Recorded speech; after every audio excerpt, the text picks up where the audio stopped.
Every year, hundreds of thousands of starlings take over the skies of England.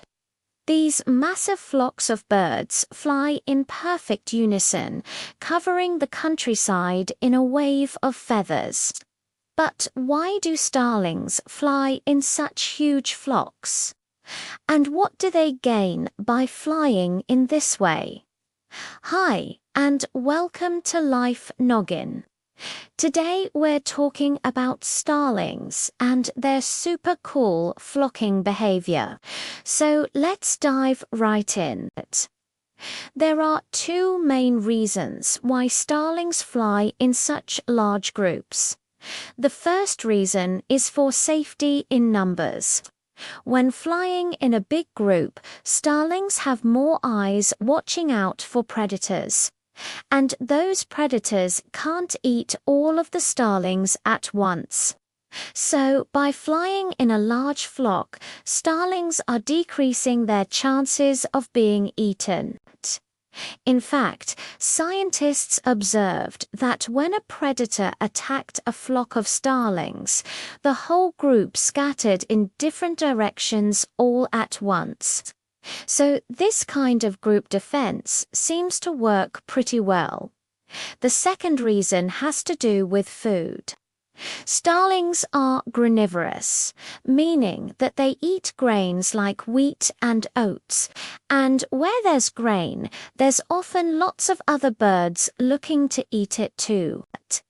So, in order to get their fair share of food, starlings evolved to compete for it with other birds. Scientists think that the more birds that join a flock, the more successful that flock will be at finding and hoarding food.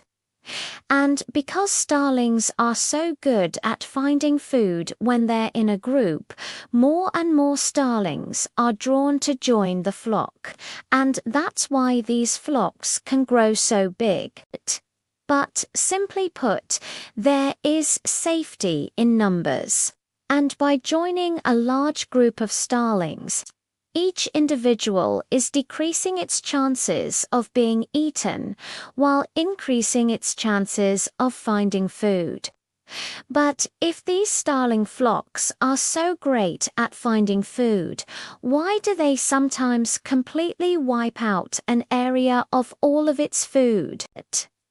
Well, scientists think that when there's lots of food available, starlings will quickly eat it all, even if it means completely wiping it out. This is called a positive feedback loop. When the rate of food consumption increases, so does the rate of food depletion. And this can lead to a rapid decrease in food availability. In fact, farmers in England reported that the huge flocks of starlings were eating all of the grain that they had stored for their livestock. So these flocks can be pretty destructive when there's lots of food around. But what causes these flocks to stop eating an Area S food supply and move on to somewhere else?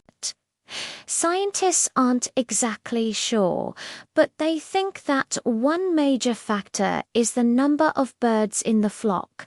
Like, if there are already a lot of birds in the flock, then there isn't much more room for new birds to join.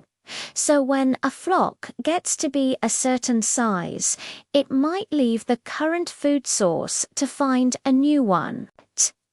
However, when a flock is smaller, it could stick around longer because there's more room for more birds to join the flock. And if more birds join, then there's more mouths to feed and they'll need more food. Now, obviously, there are a lot of variables here, and scientists are still working to figure out how all of this works and what factors influence the behavior of these starling flocks. So, why do starlings fly in such huge flocks? Well, it's a way for them to protect themselves from predators. and to help them find food.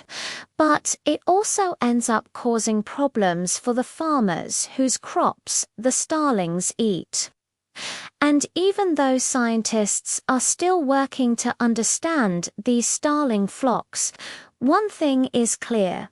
They are a fascinating example of the power of group behavior. As a whole, these birds are capable of some truly impressive feats. Feats that would not be possible if they were on their own. And while we may never fully understand why starlings fly in such huge flocks, we can appreciate the beauty and wonder of their group behavior. So, do you know of any obscure nature facts that you could share with us? Because we love learning from you guys too.